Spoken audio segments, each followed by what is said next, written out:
रवि एक छोटे से विलेज में रहता था। विलेज का नाम था चंदनपुर। छोटा सा विलेज, बड़ा प्यारा सा। विलेज में एक बात बड़ी खास थी, वो थी दादी की शॉप। विलेज के एक कोने में पुरानी सी छोटी सी दुकान। बाहर से देखो तो बड़ी सीधी सादी, लेकिन अंदर जाते ही जैसे अलग दुनिया में कदम रख दिया। दुकान की मालकिन हमारी प्यारी दादी। उम्र का तो पता ही नहीं चलता था, लेकिन आंखों में एक चमक और चेहरे पर मुस्कान हमेशा बनी रहती।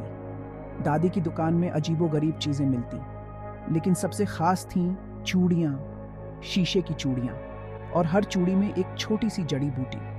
दादी कहती थीं कि ये चूड़ियाँ बुरे सपनों को भगाती हैं, बुरी नज़र से बचाती हैं। रवि को भी चूड़ियाँ पसंद थीं। एक दिन दादी की दुकान पर गया और पूछा, दादी, ये चूड़ियाँ सच में जादुई हैं? दादी मुस्कुराईं, हाँ बेटा, हर चूड़ी में एक कहानी है और हर कहानी में एक जादू। दादी ने रवि को एक चूड़ी दी, नीली चूड़ी, एक खास जड़ी बूटी वाली। कहा कि ये चूड़ी बुरे सपनों से बचाएगी।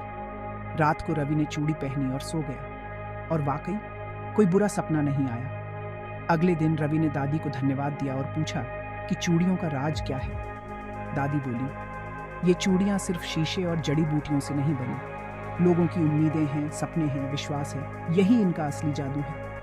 रवि समझ गया कि दादी की चूड़ियाँ कोई चीज़ नहीं थी, विलेज के लोगों की कहानियाँ थीं, भावनाएं थीं, और ये चूड़ियाँ उन कहानियों और भावनाओं को जिंदा रखती थी। ऐसे ही दादी की दुकान की जादुई चूड़ियाँ रवि की नहीं, पूरे विलेज की जिंदगी का हिस्सा बन गई। जब भी कोई नया बंदा दादी की दुकान पर आता, उसे एक जादुई चूड़ी मिलती और एक नई कहानी सुनने को मिलती। दादी की दुकान की चूड़ियाँ आज भी चंदनपुर में हैं, और शायद अगर आप कभी उस विलेज में जाएं, दादी की दुकान पर जाएं, तो आपको भी एक जादुई चूड़ी और एक नई कहानी मिलेगी। कहानी पसंद करने वालों के लिए ये थी दादी की दुकान की जादुई चूड़ियों की स्टोरी। अगर कहानी अच्छी लगी तो लाइक और सब्सक्राइब ज़रूर करें।